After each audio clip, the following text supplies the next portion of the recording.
Look at this. Whoa! I've got the new 2020 Rolex Submariners, but I also have the previous generation as well. So let's check these out, see how different they actually are, and see which one's best.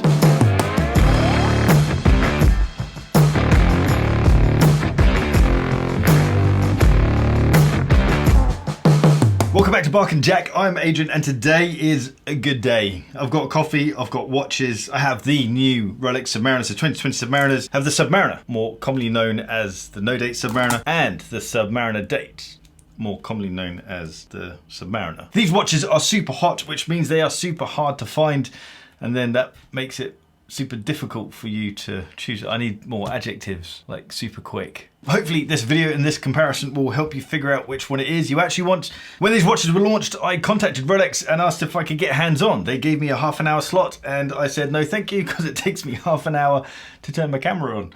But luckily, the guys over at Rolex stepped in and they sponsored this video and they also lent me all of these watches. When Rolex announced a new Submariner this year, a lot of people were upset because after decades of Rolex creating 40mm wide Submariners, they increased the size to 41mm. It doesn't sound like a big change, but that minute change really can impact the overall feel of the watch, and it has. But not in a way that you would expect. Before I tell you the actual size of these watches, let's quickly run through what is new. We of course have the 41mm wide case, which tapers down to thinner lugs. We have a 21mm wide bracelet, also have new fatter hands. There's a crown down at 6 o'clock between Swiss and Made, and we have a new movement. We have the 3230 in the Submariner and the 3235 in the Submariner date. So let's see what that all actually means, because when watch companies say that this watch is X size, it's not often actually that size. For example, previous Submariner was advertised as a 40mm wide watch. It's actually 40.2mm wide. The new Submariner is advertised as a 41mm wide watch, but it's actually 40.5. So rather than it being a 1mm increase, we have a 0.3mm increase. You can barely tell the difference because the difference is actually down in the lugs and the bracelet. The bracelet is now a 21mm wide bracelet, up from 20mm, but the difference in the lugs is actually 2mm. So each lug is thinner by 1mm each, and they're thinner by 0.5mm on the inside and on the outside. So although the widest point of the case has only increased by 0.3mm,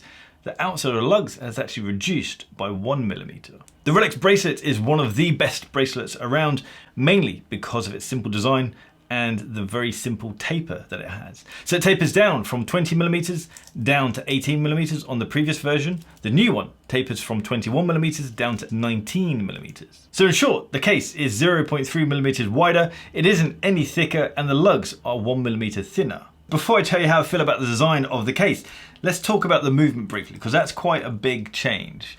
The things to note about the movement is that it has an amazing power reserve, and that's thanks to the fact that they've made this movement more efficient. It's got a more efficient escapement. It's called the Chronergy escapement. Using less energy basically means it lasts longer, but it also has a longer mainspring.